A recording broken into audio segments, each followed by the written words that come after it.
When I look at this situation, I believe that we, the humans formerly known as users, have way more power than we realize. We do have the power to influence our elected representatives, and they are really listening. They know that all of us trusted tech for a long time, and we're now paying a price because we didn't see the trouble coming. And I think for the regulators, this industry is so much less complex than healthcare or banking. They'll figure it out. Essentially, what is it? 2 billion people a day across Facebook's 3 properties are coming in. 2 billion is a lot of people, right? It's a volume that rivals the world's largest religion. Exactly. And as you know. That used to be the monthly number just for Facebook itself. But I think across the 3, they're getting close to 2 billion every day. And it's like a billion and a half on Facebook, and I think 500 million across the other 2. And at that scale, right, that's a lot of attention that they're controlling. And they have gotten a lot of people addicted. So people are going to need, if you're addicted, you're going to need help redirecting your attention. You compare it to the tobacco industry. Yeah. And again, I think analogies are helpful, right, because they give you a frame of reference. And, when we think about tobacco, it took a long time for tobacco to kill people. And when it did, it killed a lot. And with chemicals, it took a long time for us to figure out that we needed to protect people from it. There are pieces of both of those analogies that fit this perfectly.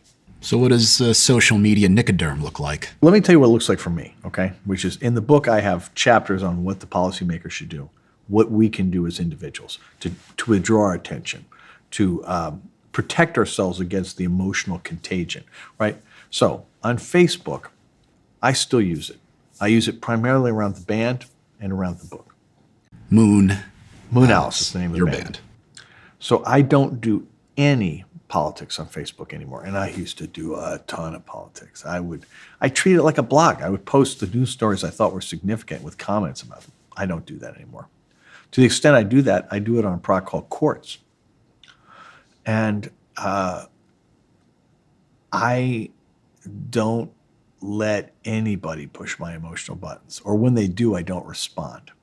There were all these people on my feed, and I would just argue with them, right?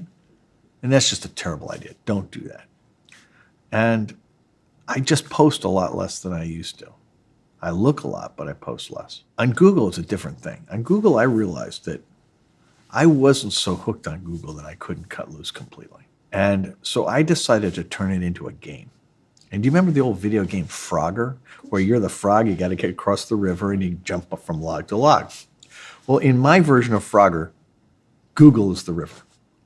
And the logs are the various applications I use instead of Google. So these are the Microsoft productivity apps and Microsoft email.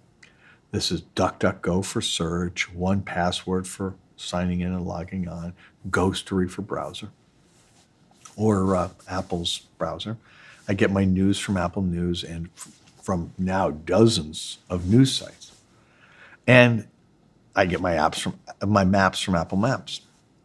Now, I hop across these logs, and every once in a while I'm on the web and I'll look at a restaurant thing and I'll hit the map and it'll turn out to be Google Maps. I fall into the river. I have to start again. But by treating it as a game, I've made it fun.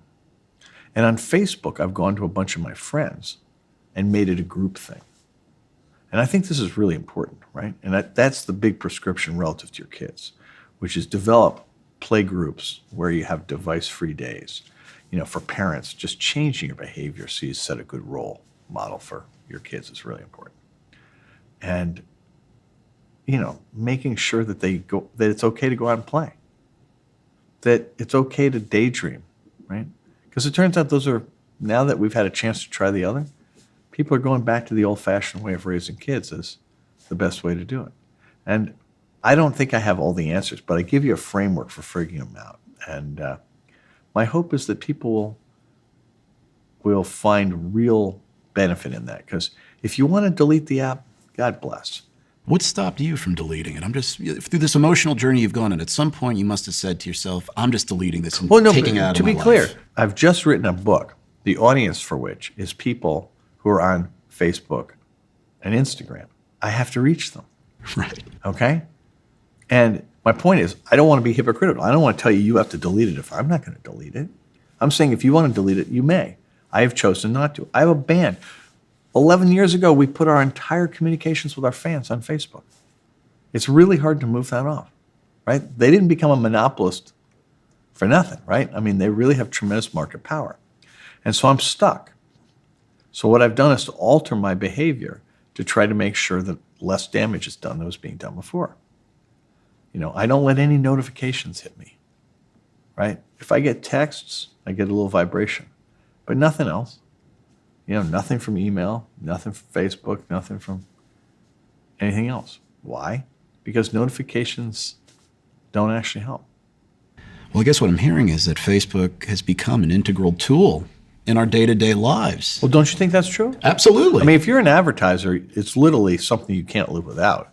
And I would rather find a way to coexist. That's why, when you get the comments from Facebook, I think the whole thing's so peculiar because my goal is to make it safe. You, though, and I guess what my concern is that we're relying on people who have all the control, who know that we can't live without it. So what's their incentive to spur change? Well, that's my point. I want to make it so they have an economic incentive, which is, if somebody gets hurt, you have to pay.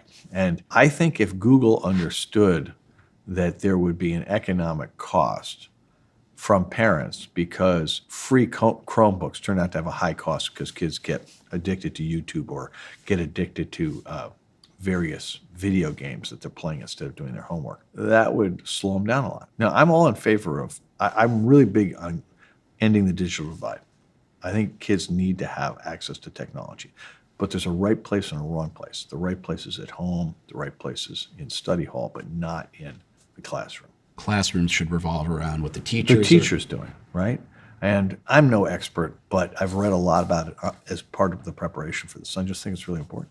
With education in mind and what the role of technology can be in a classroom, in a home, for an individual, how do you differentiate between good tech companies and bad tech companies? Great question, Brian.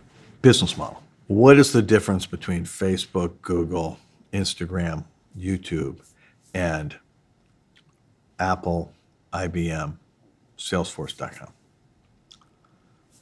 The latter three sell a product to customers. The first ones all have advertising-based business models based on free products. The problem is the products aren't really free. It's just that you don't value the data you're giving up properly. And when there is an honest exchange of cash to get a product, both sides have a much better set of incentives to make the relationship work.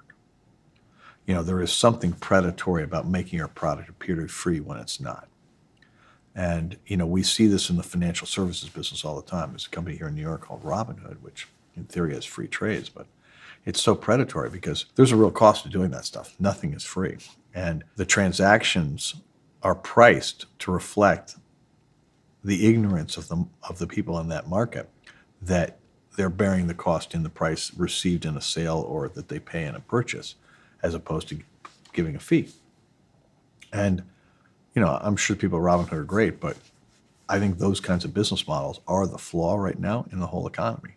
And we need to teach people that everything has a cost and to have them value it properly and make choices in ways that are less likely to produce long-term harm.